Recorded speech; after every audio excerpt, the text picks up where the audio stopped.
Hello students, welcome to the course Operations Research and Technique. Today we will solve one practical question with the help of graphical method. Now there is one question. A toy company manufactures two types of doll, a basic version doll A and a deluxe version doll B. This is one doll and this is another type of doll. Each doll of type B takes twice as long as to produce as one of type A. Doll B को बनने में doll A के comparison में twice time लगता है and the company would have time to make a maximum 2000 dolls per day. और कोई भी ये जो कंपनी है वो एक दिन में मैक्सिमम 2000 डॉल्स ही बना सकती है if it produces only basic version doll. The supply of plastic is sufficient to produce 1500 doll. Company के पास इतनी प्लास्टिक्स है कि वो 1500 डॉल्स एक दिन में बना सकती है both A and B combined.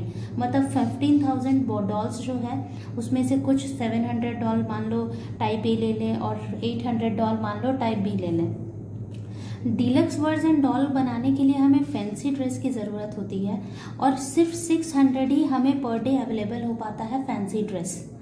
तो और कंपनी को प्रॉफिट होती है 3 rupees and 5 rupees respectively on doll A and B. Doll A से उन्हें 3 रुपये की फ़ायदा होती है और डॉल बी से उन्हें 5 रुपये का फ़ायदा होता है. तो हमें इसे how many of each should be produced per day in order to maximise the profit. तो बहुत सारे स्टूडेंट्स का ये क्वेश्चन था कि मैम हम लोग तो सिर्फ एलपीपी बनाए हैं, इसको सॉल्व कैसे करेंगे, इससे हम लोग मैक्सिमम कैसे लाएंगे कि मेरा प्रॉफिट मैक्सिमाइज हो. तो आज हम लोग ग्राफिकल मेथड के थ्रू ये पढ़ेंगे कि कैसे हम इसे सॉल्व करें ताकि हमारा जो प्रॉफिट हो वो मैक्सिमम आ सके. तो सबसे पहले हम लोग इसको इस पूरे प्रैक्टिकल प्रॉब्लम को एलपीपी में फॉर्मुलेट कर लेते हैं. सबसे पहले हम लोग लिखेंगे कि let x1 dolls of type A and x2 dolls of type B be produced every day. तो टोटल प्रॉफिट अगर हमें लिखना होगा तो हम लोग कैसे लिखेंगे. टोटल प्रॉफिट लिखने के लिए हम लोगों को हम पहले भी बताया z लिखेंगे और इसी को हम लोग क्या कहते हैं, ये हमारा कहलाता है ऑब्जेक्टिव फंक्शन. ये सब चीज छोटे छोटे वर्ड्स को ध्यान में आप लोग को रखना है कि ऑब्जेक्टिव फंक्शन z. तो z हम लोग कैसे लिखेंगे, यहाँ पे डॉल ए को बेचने में हमें 3 रुपये का फायदा हो रहा है और डॉल बी को बेचने में 5 रुपये का फायदा हो रहा है. अगर हम x1 पीसेस डॉल ए बनाए हैं तो 3x1 प्लस 5x2 ये हमारा होगा मैक्सिमम प्रॉफिट का. अब देखो हमें क्या लिखा हुआ है, हमारा क्वेश्चन में दिया हुआ है कि total time per day consumed to prepare x1 doll and x2 dolls is क्या होगा. अगर हमें x1 डॉल है और x2 डॉल है तो हमारे पास टोटल मैक्सिमम टाइम कितना है 2000 पर डे. मतलब मैक्सिमम तो हम लोग ये बना सकते हैं. तो यहाँ पे हमारा जो टाइम टेकिंग है वो हम लोग मैक्सिमम उस टाइम में 2000 डॉल्स पर डे बना सकते हैं. जैसे कि यहाँ लिखा हुआ है कि each doll of type B take twice as long as to produce one type of type A and the company would have time to make maximum 2000 per day. मतलब जितना हमारे पास टाइम है उसमें हम लोग 2000 ही डॉल्स पर डे बना सकते हैं. अगर x1 डॉल है तो x1 प्लस ट्वाइस टाइम लग रहा है x2 डॉल को बनने में तो 2x2 और ये इससे हम लोग कितना बना सकते हैं 2000 डॉल्स ही मैक्सिमम बना सकते हैं. नेक्स्ट हमारा एक और दिया हुआ है कि प्लास्टिक जो अवेलेबल है वो कितने डॉल्स के लिए अवेलेबल है. Plastic is available for 1500 dolls. जैसा कि हमारा क्वेश्चन में लिखा हुआ है कि the supply of plastic is sufficient for produce 1500 doll. मतलब कि x1 प्लस x2 जो होना चाहिए वो हमारा लेस देन इक्वल टू 1500 होना चाहिए, उससे ज़्यादा नहीं होना चाहिए. नेक्स्ट है फैंसी ड्रेस. फैंसी ड्रेस जो अवेलेबल है, fancy dress is available to produce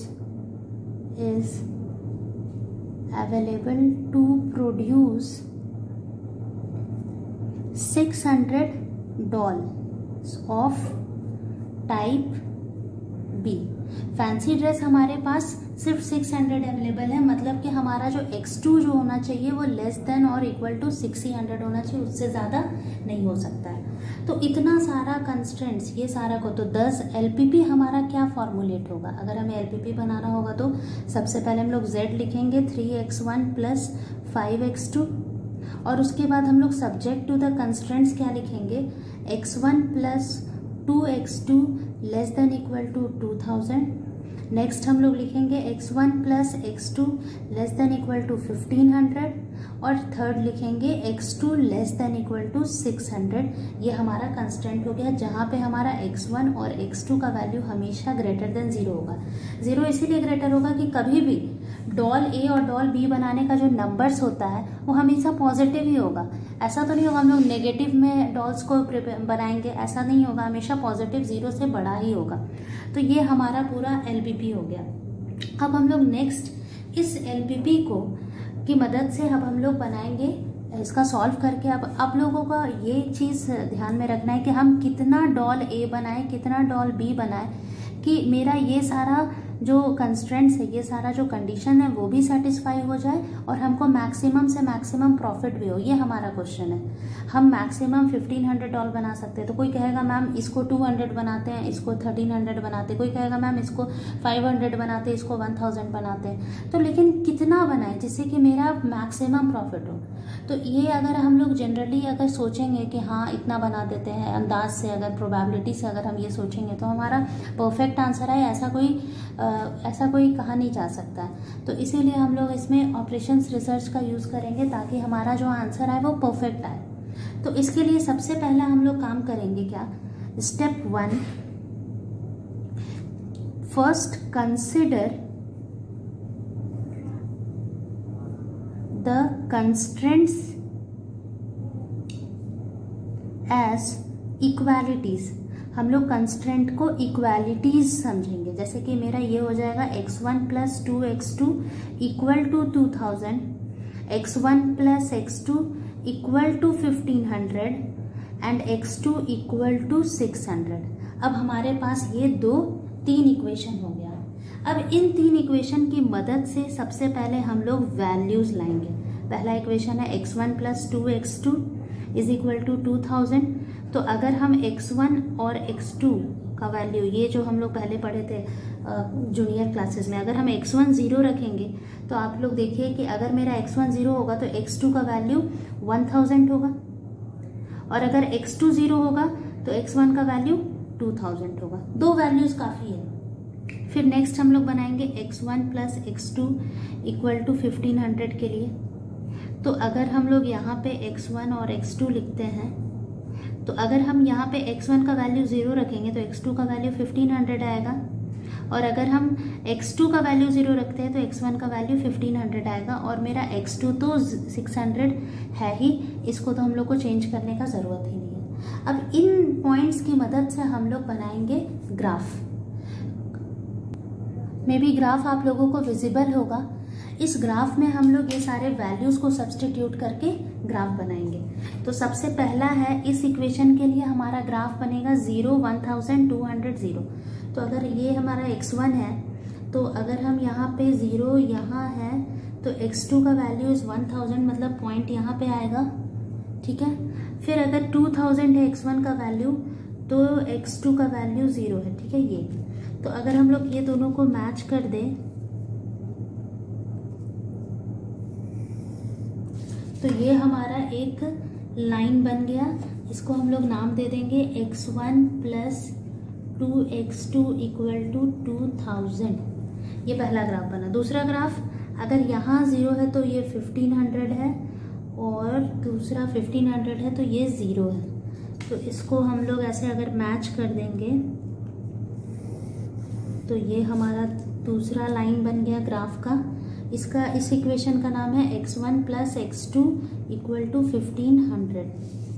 third है x2 इक्वल टू 600, तो x2 600 है, मतलब कि x2 तो ये वाला को इस लाइन को कहा, तो ये अगर 1000 है तो 600 मेरा अबाउट 600 700 800 यहाँ अबाउट यहाँ पे आना चाहिए 600। तो हम लोग एक अप्रॉक्सीमेट फिगर ले लिए हैं कि 600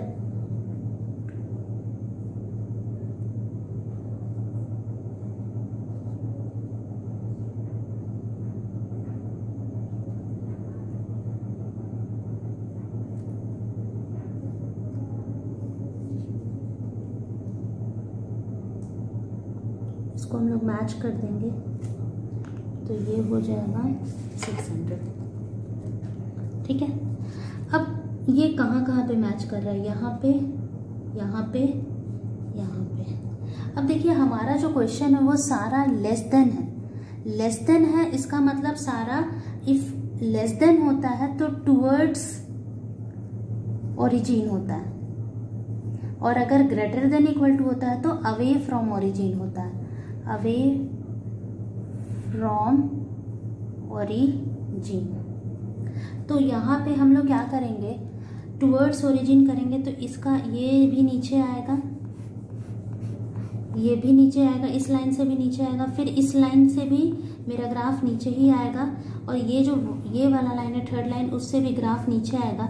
तो हमारा कॉमन रीजन जो होगा, कॉमन रीजन होगा हमारा ये, मतलब कॉमन रीजन का मतलब वो रीजन जो तीनों लाइन के नीचे आता है। ये वो रीजन है जो फर्स्ट लाइन के भी नीचे है, फर्स्ट लाइन भी इसको कवर कर रहा है, सेकेंड लाइन भी इसको कवर कर रहा है, और थर्ड लाइन ये भी इसको कवर कर रहा है। मतलब कि हम लोगों को ऐसा रीजन लेना और वहाँ के पॉइंट्स को कंसिडर करना है कि ये पॉइंट और ये पॉइंट, हमारे पास इतने सारे पॉइंट्स आ गए हैं। अब यहाँ पे हम लोग कंसिडर करेंगे कि किस पॉइंट पे वैल्यू मेरा मैक्सिमम आ रहा है। इस पॉइंट का नाम होगा 1500,0, इस पॉइंट का नाम होगा 0,500, और इस पॉइंट का नाम, ये वाले पॉइंट का नाम होगा ये 1000,500, और इस पॉइंट को हम लोग को निकालने के लिए कैलकुलेशन करना पड़ेगा। ये वाला पॉइंट को, ये पॉइंट कहाँ पे इंटरसेक्ट कर रहा है, 600 और एक ये लाइन पे इंटरसेक्ट कर रहा है।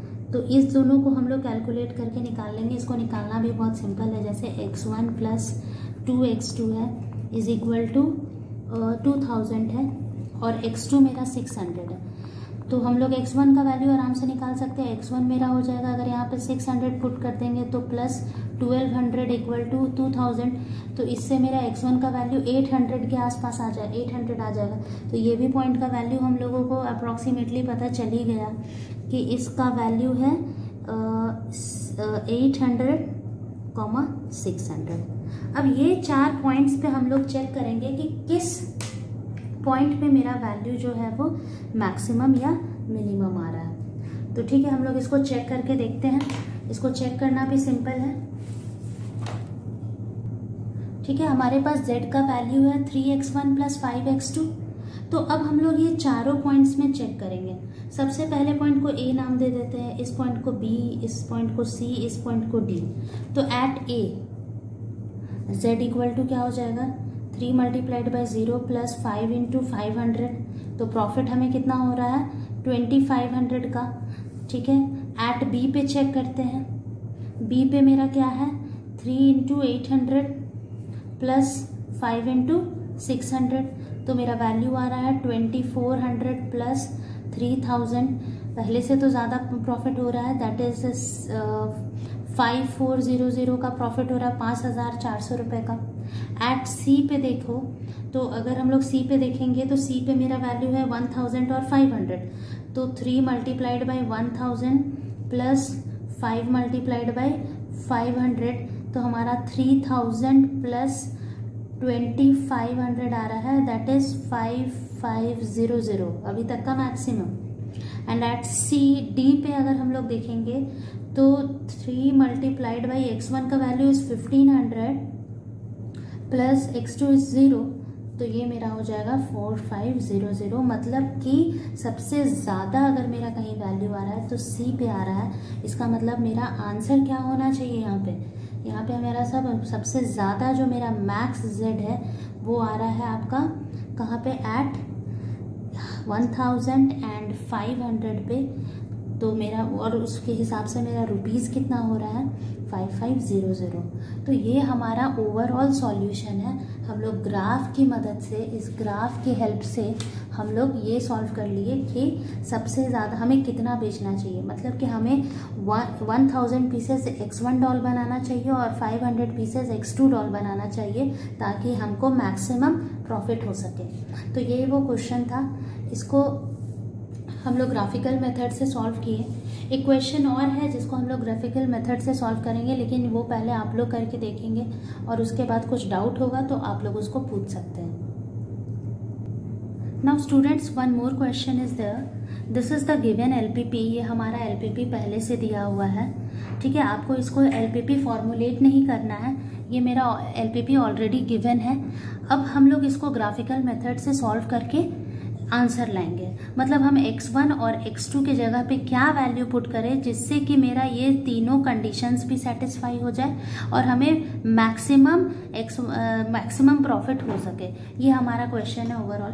तो इसको हम लोग कैसे सॉल्व करेंगे, तो हम जैसे कि पहले भी बताए कि जो भी क्वेश्चन दिया हुआ होता है, जैसे कि ये अगर आपका क्वेश्चन है, तो आप क्या करो कि सबसे पहले उसको इनइक्वालिटी को इक्वालिटी में बदल दो। लेकिन ये चीज़ ध्यान रखना है कि ये मेरा लेस देन का इक्वालिटी है, क्योंकि लेस देन का इक्वालिटी होता है तो ग्राफ जो होता है, जो भी हम लोग लाइन का ग्राफ बनाते हैं वो टुवर्ड्स द ओरिजिन होता है, और अगर ग्रेटर देन का LPP होता है तो हमारा जो ग्राफ होता है वो अवे फ्रॉम द ओरिजिन होता है। तो ठीक है, अभी इस क्वेश्चन को हम लोग करके देखते हैं। सबसे पहले हम लोग इनइक्वालिटीज़ को इक्वालिटी में, इनइक्वालिटी को इक्वालिटी में बदलने का मतलब ये जो लेस देन इक्वल टू है उसको हम लोग इक्वालिटी में बदल दिए। अब इक्वालिटी में बदलने के बाद हम लोग ये तीनों को इक्वेशंस को सॉल्व करके लाएंगे वैल्यूज़ कि हम लोग क्या रखें। जैसे कि x1 और x2, अगर हम लोग x1 का वैल्यू 0 रखते हैं तो इस इक्वेशन से x2 का वैल्यू 4 आ जाता है, और अगर x2 का वैल्यू 0 रखते हैं तो x1 का वैल्यू 4 आ जाता है। ये दो वैल्यू मिल गया। तीसरा इक्वेशन है हमारा 3x1 plus 8x2 equal to 24। ठीक है, x1 और x2 का वैल्यू रखना है। अगर मान लो कि हम x1 के जगह पे 0 रखते हैं तो हमें x2 का वैल्यू 24 डिवाइडेड 8/3 मिलेगा, और अगर हम x2 के जगह पे 0 रखते हैं तो हमें इसका वैल्यू 8 मिलेगा। ये दो इक्वेशन हो गया, दो वैल्यूज हमें मिल गया। अब हम लोग एक और इक्वेशन निकालते हैं, 10x1 plus 7x2 equal to 35। अगर हम लोग x1 और x2 का वैल्यू निकालें तो हम अगर x1 की जगह पे 0 रखते तो हमें x2 का वैल्यू 5 मिलेगा, और अगर हम x2 की जगह पे 0 रखते तो हमें x1 का वैल्यू 3.5 मिलेगा। इसको आप लोग सॉल्व करके देख लेना एक बार। ये सब तो क्लास 10th एलिमेंट्री चीज़ है जो कि आप लोग पहले भी पढ़े हो। तो अब हम लोग इन पॉइंट्स की मदद से ग्राफ बनाएंगे। तो हम उसी ग्राफ में और आगे देखते हैं कि कैसे इसको सॉल्व करना है। सबसे पहले हमारा जो इक्वेशन है 0440 है, तो वो यहाँ एक पॉइंट हम लोग डालेंगे और एक पॉइंट हम लोग यहाँ पे डालेंगे। मे बी ये ग्राफ विजिबल होगा सबको। तो इसको अगर हम लोग पॉइंट्स को ऐड कर देंगे तो हमारा जो इक्वेशन है वो बन जाएगा दिस, और इसका इक्वेशन क्या है, x1 plus x2 equal to 4। ठीक है, नेक्स्ट है 0। अगर x1 0 है तो x2 3 है, मतलब दिस, और अगर x2 8 है, x1 अगर 8 है तो x2 0 है, मतलब कि ये। तो अगर हम लोग इस पॉइंट को भी मिलाएंगे तो हमारा कुछ इस तरह से ग्राफ बनेगा। ठीक है, ऐसा ग्राफ बनेगा, और इस इक्वेशन का नाम होगा 3x1 plus 8x2 equal to 24। Next है, अगर 0 है x1 तो x2 5 है यहाँ पे, और नेक्स्ट है अगर x1 मेरा 3.5 है तो ये 0 है, मतलब कि यहाँ पे। तो ये मेरा बनेगा ऐसा। ठीक है, तो यहाँ पे एक मेरा इंटरसेक्ट कर रहा है पॉइंट, एक यहाँ पे इंटरसेक्ट कर रहा है। तो ये हम लोगों को सॉल्व करना होगा। तो अगर हम लोग देखेंगे सारा लेस देन इक्वालिटी है तो ये सारा लाइंस जो होगा नीचे जाएगा। अगर हम लोग कॉमन देखना चाहें तो कॉमन हमें ये वाला पॉइंट्स मिलेगा, ये वाला जो एरिया है वो हमारा कॉमन एरिया होगा, जिसमें ये पॉइंट तो हमें पता है कि 3.5, 0 है और ये पॉइंट जो है 0, 3 है। ये पॉइंट हमें फाइंड आउट करना होगा कि वो पॉइंट आखिर में है क्या। और एक और हमें यहाँ पे भी एक पॉइंट है, वो भी हमें निकालना होगा। तो जनरली हम लोग पॉइंट्स को, ये पॉइंट को निकालेंगे कैसे, कौन सा दो लाइन इंटरसेक्ट कर रहा है वो हम लोग चेक करेंगे। जैसे इस यहाँ पर एक ये लाइन इंटरसेक्ट कर रहा है और एक ये लाइन इंटरसेक्ट कर रहा है, ये दो लाइन्स इंटरसेक्ट कर रहा है। ये दो लाइन्स का नाम क्या है, जैसे कि इस तो ये दोनों का लाइंस का नाम क्या है, तो आप लोग देखिए ये वाला जो लाइन है वो आपका गया है 0, 4 और 4 0 को, तो 4 और 4 0 को मिलाने वाला इक्वेशन ये है, that is x1 plus x2 equal to 4। और दूसरा जो है वो इधर गया है, that is 3x1 plus 8x2 equal to 24। फिर यहाँ पर जो दो पॉइंट्स है वो कौन से दो इक्वेशन है, ये एक लाइन और ये एक दूसरा लाइन। तो ये दोनों लाइन मेरा कौन सा लाइन है, ये लाइन है आपका, ये जो ऊपर जा रहा है, और ये वाला लाइन। तो ये दोनों लाइन्स है मेरे पास, मतलब x1 plus x4 equal to 4 और दूसरा लाइन है 10x1 plus 7x2 equal to 35। तो ये दोनों इक्वेशंस को हम लोग सॉल्व करके x1 x2 का वैल्यू ला सकते हैं। तो ये तो सिंपल है, ये भी हम लोग आराम से निकाल सकते हैं। जैसे कि हमें दो इक्वेशंस को सॉल्व करना है, x1 plus x2 equal to 4 और 3x1 plus 8x2 equal to 24। तो ये इक्वेशन 1 है, ये इक्वेशन 2 है। तो इसको अगर हम लोग सॉल्व करेंगे तो इक्वेशन 1 को हम लोग 3 से मल्टीप्लाई कर देंगे, तो क्या हो जाएगा 3x1 plus 3x2 equal to 12। 3x1 plus 8x2 already मेरे पास है, इसको अगर हम लोग सॉल्व करेंगे तो हमारे पास आंसर हो जाएगा minus of 5x2 is equal to minus 12। इसको अगर डिवाइड करेंगे तो मेरे पास आएगा 12/5, जिसका अप्रॉक्सीमेट आंसर होगा 2.4। तो x2 का वैल्यू 2.4। और अगर हम इसी वैल्यू को यहाँ पे अगर पुट कर देते हैं इक्वेशन 1 में, putting x2 equal to 2.4 in equation 1, तो मेरा x1 का वैल्यू आ जाएगा 1.6। मतलब ये वाला पॉइंट हमें पता चल गया कि 1.6 और 2.4 है। ठीक है, उसी तरह से हम लोग ये दो इक्वेशन, ये वाला पॉइंट का जो वैल्यू है उसको लाने के, इसको मान लो, इस पॉइंट को हम लोग a मान लिए, इस पॉइंट को b मान लिए, इस पॉइंट को c मान लिए, इस पॉइंट को d मान लिए। इसका हमें तो पहले से वैल्यूज पता है कि ये है, इसका भी हमें पहले से वैल्यू पता है, इस b भी पॉइंट पता चल गया। अब c भी पॉइंट हम लोग निकालेंगे by solving these two equation. ये दोनों इक्वेशन को हम लोग सॉल्व करेंगे, x1 plus x2 equal to 4, 10x1 plus 7x2 equal to 35। ये दोनों इक्वेशन को अगर सॉल्व करेंगे, जैसे ये इक्वेशन 1 मान लो, ये इक्वेशन 2 मान लो, तो ये हो जाएगा, अगर हम इक्वेशन 1 को 10 से मल्टीप्लाई करेंगे तो क्या हो जाएगा 10x1 plus 10x2 equal to 40, 10x1 plus 7x2 equal to 35। तो ये अगर हम सॉल्व करेंगे तो मेरे पास आएगा माइनस 3x2 इक्वल टू 5। तो x2 बराबर हो जाएगा 5/3 और x1 का वैल्यू क्या हो जाएगा, अगर हम लोग सब्सटीट्यूट करेंगे तो x1 हो जाएगा 4 माइनस, इसमें सब्सटीट्यूट करें 4 माइनस 5/3 दैट इज 12 माइनस 5, 7/3। मतलब इसका वैल्यू आ रहा है 7/3 और 5/3। ठीक है, हम लोग के पास वैल्यूज़ है, हम लोग इसको सब्सटीट्यूट करके देखते हैं कि हमारा क्या आंसर आता है। तो हम लोग इसको अब सॉल्व करते हैं कि ये मेरे को, अगर हम ये सारे पॉइंट्स को अगर सॉल्व करेंगे, पुट करेंगे इस z के वैल्यू में, तो हमारा क्या क्या वैल्यूज़ आएगा। ओके स्टूडेंट्स, तो z का वैल्यू हमारे पास है 5x1 प्लस 7x2। एट ए पे अगर हम लोग चेक करेंगे तो ए पे हमारा वैल्यू है 0 और 3, दैट इज 0 3 है, तो z का वैल्यू हो जाएगा 5 into 0 plus 7 into 3 that is 21।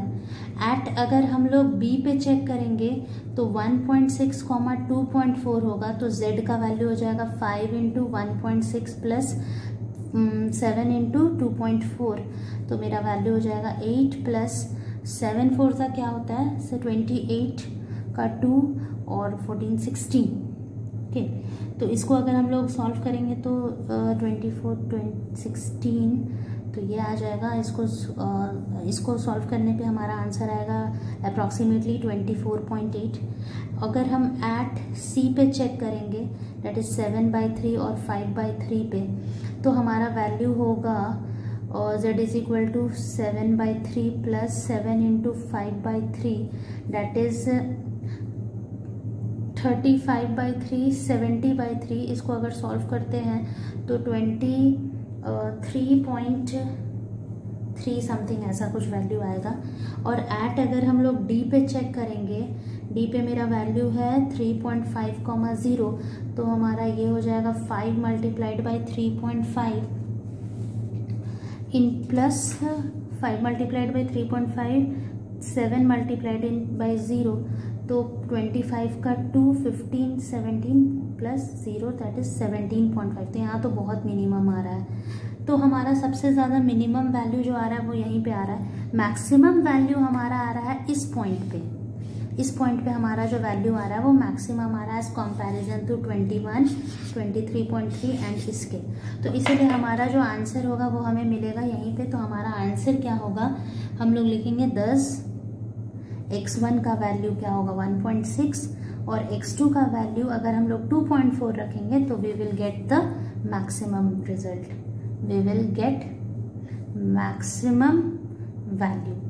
तो ये हमारा ओवरऑल ग्राफिकल मेथड हो गया। हम लोग ग्राफिकल मेथड इसी तरह से बनाते हैं पॉइंट्स निकाल के। थोड़ा सा ये सब कैलकुलेशन लेंदी होता है, लेकिन अगर आप लोग थोड़ा सा ये सबको अगर प्रैक्टिस करोगे तो बहुत आसानी से बनता है, क्योंकि इसमें हम लोगों को ज़्यादा हायर कंसेप्ट यूज़ नहीं करना है। ग्राफ निकालने, ग्राफ बनाने आप लोग क्लास 8 में ही सीखे हो, और 2 इक्वेशंस को सॉल्व करके आंसर निकालना भी हम लोग क्लास 8-9 में ही सीख चुके थे। तो वही सब है ना, थ्योरी को यूज़ करके अभी हम लोगों को यूज़ करना है ऑपरेशंस रिसर्च में। तो ये बहुत सिंपल है, इसमें सिर्फ प्रैक्टिस करना है। ग्राफिकल मेथड बहुत इंपॉर्टेंट है, इसको आप लोग ज़रूर से प्रैक्टिस करो, क्योंकि सिंप्लेक्स जब आप लोग पढ़ोगे तो आपको वो थोड़ा लंबा लगेगा, टफ लगेगा, लेकिन ग्राफिकल मेथड बहुत सिंपल है। सिर्फ ग्राफ बनाना है, वैल्यूज पुट करके आंसर लाना है। तो एक बार ये दोनों क्वेश्चन आप लोग सॉल्व करोगे कॉपी में, और अगर किसी को कुछ भी डाउट होता है तो डिस्कशन फोरम में पूछ सकते हो। Thank you.